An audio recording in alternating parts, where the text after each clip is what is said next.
Welcome everyone to another deep dive. Today we're kind of pulling back the curtain on the often underestimated world of real estate workflows.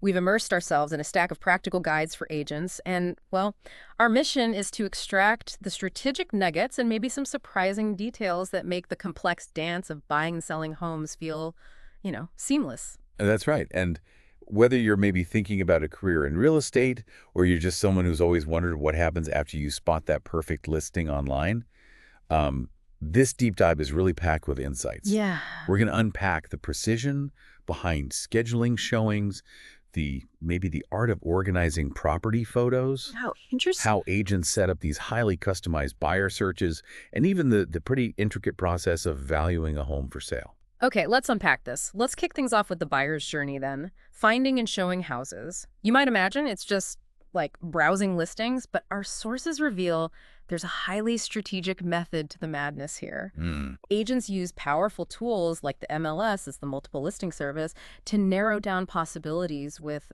incredible precision. Exactly. It's far more sophisticated than just putting in a zip code. Yeah. We're talking about filtering for really specific criteria, like Putnam City North schools was one example they gave. Right. Then layering on details like four-bed home, maybe even five, ensuring it's under $320,000, needing that three-car garage, or being built, say, 1990 and newer. Yeah.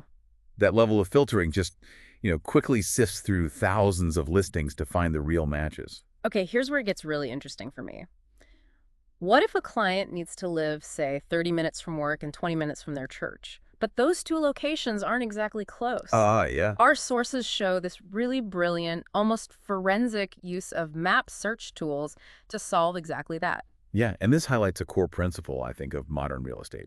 Hyper-personalization. Mm. The strategy involves actually drawing radius circles on a map for each key location. So for instance, maybe a 15-mile perimeter to estimate a 30-minute drive during rush hour from work, Makes sense.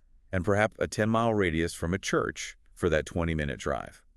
Then, and this is the clever part, using polygon tools, agents can actually exclude areas that fall outside the overlap of these circles. Oh, wow. So you're carving out a very specific zone. Exactly. It creates this unique, highly customized search zone.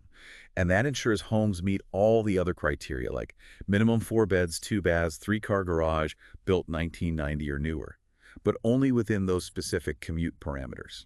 It's really about finding that intersection of lifestyle and logistics. That level of detail in zone searching sounds incredibly powerful. So, okay, once an agent has that super refined list, it's time to schedule the showings. But reading through this, it's not as simple as just clicking a schedule button online, is it? No, definitely not. And this is a really critical nugget of knowledge from these guides. The paramount importance of reading the showing instructions and the local office remarks. Right, those little notes. Exactly.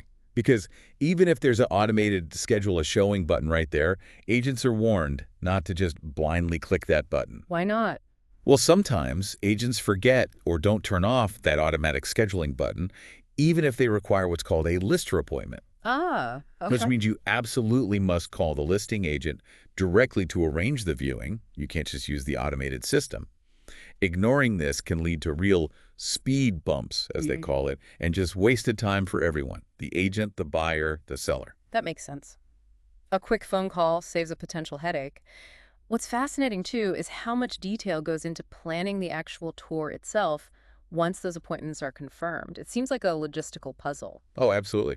Once showings are concerned, efficiency really kicks into high gear. Mm. The directions feature within the MLS system can map out the most logical route for visiting multiple homes. Okay. But what's even better is the ability to easily move the showings around on this bar, is that one source put So it. you can reorder them. Yeah, reorder them, maybe go from south to north to optimize the travel route.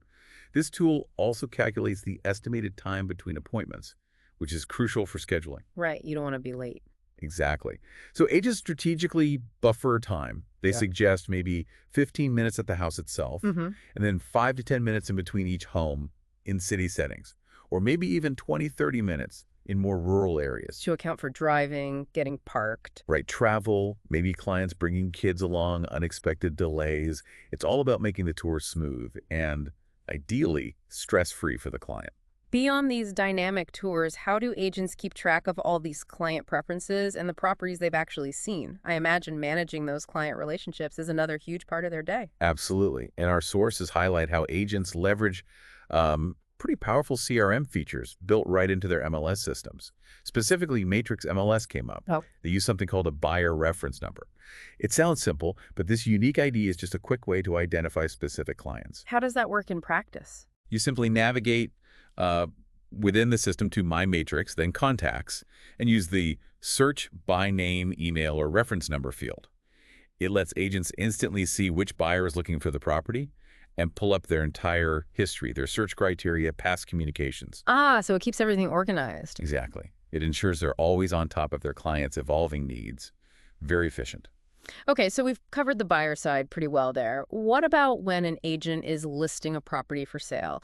Our sources dive into a super specific yet, incredibly important detail. How to organize the listing photos. This might seem minor, but reading about it, it sounds like it has massive strategic implications. It really does. This is where that attention to detail becomes really effective marketing. Mhm. It's a core strategic insight, actually. Cool. The key is to rename and reorder photos using dedicated photo management tools they mentioned, doing this on a Mac using Name and Index, Okay, so that the photos flow like the way that you would walk through the house. so like a virtual tour in still images. Precisely. You start with the front of the house, then move sequentially to the front room, then maybe the kitchen, bedrooms, bathrooms, utility room, and finally the backyard, all numbered sequentially. And they get really specific with the numbering too, right? Yeah, for example, photos might be numbered 1, 2 for the outside, then 3, 5, 6 for the front room. Maybe you skip 4 if it wasn't good, then 7, 8, 9, 10 for the kitchen, 12 for a bedroom, and so on. They even mention using point 1, like 14.1, if you need to insert a photo into an existing sequence without renumbering everything after it. Wow, that's meticulous. So it's not just about aesthetics, but truly about telling a story through the images. That seems like a powerful distinction. It's literally walking the consumer through the house with pictures, creating a virtual narrative before they even visit. You got it. By mimicking that physical walkthrough with sequential photos, agents can dramatically improve buyer engagement and, frankly, comprehension.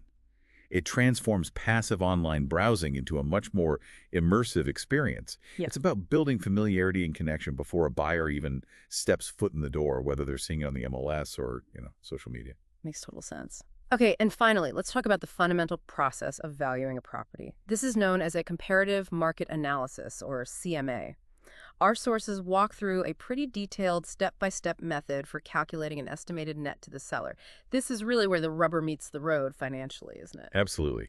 This is a crucial skill for any agent. It really is. It begins by using the MLS quick search function to look at active, pending, and sold homes in a very specific neighborhood. They used Quail Creek North as an example, looking back over the last 90 days, usually. And the focus is on finding true comparables, so homes with, say, 3 to 4 bedrooms and 2 to 3 car garages, similar features to the subject property. But the real trick, it seems, is refining those comparable sales. You can't just take all the data that pops up, right? Exactly right. This is where an agent's deep market knowledge and, frankly, critical thinking really come into play. The process involves systematically removing outliers. So first, you'd remove properties that you know don't belong in that neighborhood. For instance, maybe there's a distinct sub-neighborhood like Castle Rock that's technically within Quail Creek North but has very different values. You pull those out. Okay. Then you remove the extremes, the super lows, the super highs that would just skew the data unfairly.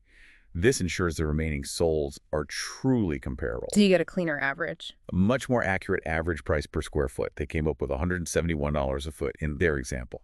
It's about finding the true market value range, not just a simple, potentially misleading average. Okay, so once that average price per square foot is established, that $171 or whatever it is, how does an agent then calculate the estimated net to the seller? What they might actually walk away with? Right, the bottom line, you take that accurate average price per square foot and multiply it by the property square footage. So in their example, 3,689 square feet times $171 per square foot gives you an estimated sales price of $630,000. Okay, that's the starting point. That's the estimated sale price. Okay. Then you generate what's called an estimated net to seller sheet. And this sheet meticulously breaks down all the potential costs. We're talking annual property taxes prorated to the closing date, maybe $7,500 annually in their example, Right. Dock stamps, which are basically state taxes on the property transfer, like a $945 fee for a $630,000 sale in that state. Wow, okay. Recording fees, maybe $21, title work costs, which can be around $650 per side, the listing brokerage fee or commission, Hmm. and also what's identified as a non-represented buyer fee. What's that?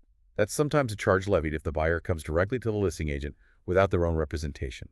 The seller might pay a small fee out of their proceeds to compensate the listing agent for handling both sides of the transaction. Got it. So lots of little deductions.